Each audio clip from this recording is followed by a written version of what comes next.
दोस्तों डीआरडीओ का mail UAV programme अभी भी संघर्ष कर रहा है, लेकिन भारत की प्राइवेट सेक्टर की कंपनी सोलर डिफेंस अब मेल क्लास के यूएवी को तैयार करने की बात कह रही है।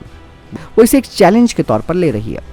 दरअसल दोस्तों हाल ही में सोलर इंडस्ट्रीज ने अनमैन्ड एरियल व्हीकल्स डेवलपमेंट के क्षेत्र में कदम रखा है और वो खुद इसमें इन्वेस्टमेंट कर रही है, जिसके जरिए वो एक मीडियम एल्टीट्यूड लॉन्ग इंड्योरेंस और हाई एल्टीट्यूड लॉन्ग इंड्योरेंस यानी कि हेल क्लास और मेल क्लास के यूएवी का डिजाइन करेगी। और सोलर इंडस्ट्रीज के द्वारा जो ये योजनाएं शुरू की जा रही हैं वो डेफिनेटली डीआरडीओ के एरोनॉटिकल डेवलपमेंट एस्टेब्लिशमेंट को एक बड़ी चुनौती देती है, जो कि अपने मेल क्लास के यूएवी को बनाने में असफलताओं का सामना कर रहा है, यानी कि फेलियर्स का सामना करना पड़ रहा है। दरअसल इंडियन आर्म फोर्सेस की जो तकनीकी आवश्यकता है उससे समझा जा सकता है कि सोलर इंडस्ट्री भारत के यूएवी सिनेरियो को एक नया आकार देगी और देश की एरियल ऑटोनॉमी में एक बड़ा काम करेगी। वही दोस्तों एग्जाम्पल के तौर पर अगर आप देखें कि एरोनॉटिकल डेवलपमेंट एस्टेब्लिशमेंट का जो रुस्तम 2 है उसे 24 घंटे की एंड्योरेंस के साथ 30,000 फीट पर काम करना था, लेकिन इस प्रोग्राम में देरी हो गई।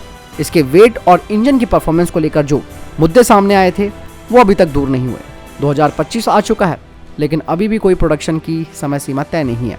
इसलिए भारतीय सेना काफ़ी निराश है।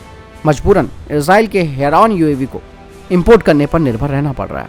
वहीं सोलर इंडस्ट्री डिफेंस में एंट्री कर चुकी है, वो अब इस अपॉर्चुनिटी का फ़ायदा उठाएगी। अब खबरें ये आ रही है कि ये कंपनी इंडियन आर्मी की जो ज़रूरत है ड्रोन्स को लेकर उसे पूरी तरीके से जान चुकी है और अब उसे तैयार करने को लेकर अपने यूएवी प्रोग्राम को आगे बढ़ा रही है। वहीं भारतीय सेना का भी समर्थन सोलर इंडस्ट्रीज को मिला है, क्योंकि एरोनॉटिकल डेवलपमेंट एजेंसी ने संघर्ष किया है लेकिन आउटपुट नहीं दे पाए। इसीलिए प्राइवेट सेक्टर की कंपनियों को सशक्त बनाने पर काम किया जा रहा है। सोलर डिफेंस का फोकस इस वक्त दोस्तों सेना की आवश्यकताओं को पूरा करने के लिए मेल क्लास के यूएवी पर है। सोलर डिफेंस भी अब 30,000 फीट से ऊपर की उड़ान भरने और 28 से 30 घंटों तक मिशन बनाए रखने में सक्षम एक प्लेटफॉर्म को विकसित करेगा, जिसका इस्तेमाल modern surveillance, combat support role और रिकॉनेसेंस के लिए किया जाएगा। और यही दोस्तों ये जो सोलर डिफेंस का यूएवी होगा वो भारत की स्ट्रैटेजिक ऑटोनॉमी को बढ़ाएगा, विदेशी प्रणालियों पर निर्भरता कम करेगा और एक कॉस्ट इफेक्टिव सॉल्यूशन भी प्रदान करेगा, यानी कि ये विदेशी सिस्टम की तुलना में सस्ता होगा। सोलर डिफेंस को भारतीय सेना से औपचारिक मंजूरी मिल चुकी है।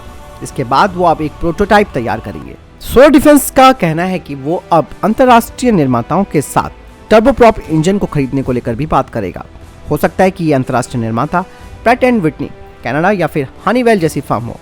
हालांकि दूसरी तरफ दोस्तों डीआरडीओ के पास यहाँ पर एक अच्छी चीज है कि उनके पास प्राइवेट सेक्टर के भागीदारों से सेंसर, एवियोनिक्स और अन्य सब सिस्टम्स के सोर्सेस हैं। लेकिन दोस्तों जो सोलर डिफेंस का हाइब्रिड मॉडल होगा उसमें सबसे खास बात ये होगी कि हमारा स्वदेशी कंट्रोल रहेगा, उससे कोई समझौता नहीं किया जाएगा, बल्कि इसके साथ साथ जो ग्लोबल विशेषज्ञता है, वैश्विक विशेषज्ञता है, उसका लाभ उठाते हुए टाइमलाइन में तेजी लाना होगा और जो विश्वसनीयता है उसे भी सुनिश्चित करना होगा। अभी तक जैसे मैंने कहा कि सोलर डिफेंस का मेन फोकस मेल यूएवी पर है, लेकिन उसके आगे उनके लिए सबसे चुनौतीपूर्ण वाला जो प्रोजेक्ट है वो हेल क्लास के यूएवी पर होगी, जो कि 36 घंटे से अधिक समय तक टिकने वाला और 50,000 फीट से ऊपर ऑपरेट होने वाला यूएवी होगा। जैसे कि फॉर एग्जांपल के लिए यूएस MQ-9 जो लंबी दूरी की खुफिया निगरानी और टोही मिशनों के लिए काफ़ी महत्वपूर्ण माना जाता है। इसका इस्तेमाल खास तौर से भारत, चाइना और पाकिस्तान के साथ लगती विवादित सीमाओं पर करेगा। मेल यूएवी की तो तत्काल आवश्यकता है, इसलिए प्रायोरिटी इसी को दी जा रही है। लेकिन हेल क्लास का यूएवी दोस्तों वो भारत को एरोस्पेस टेक्नोलॉजी के टॉप लेवल पर ले आएगा और साथ ही इंटरनेशनल लेवल पर भारत कॉम्पीट भी कर सकता है अपने समकक्ष हेल क्लास के यूएवी के साथ। मतलब साफ है कि भारत को एक एडवांस यूएवी के भविष्य के निर्यातक के रूप में भी स्थापित करना है इस कंपनी का उद्देश्य।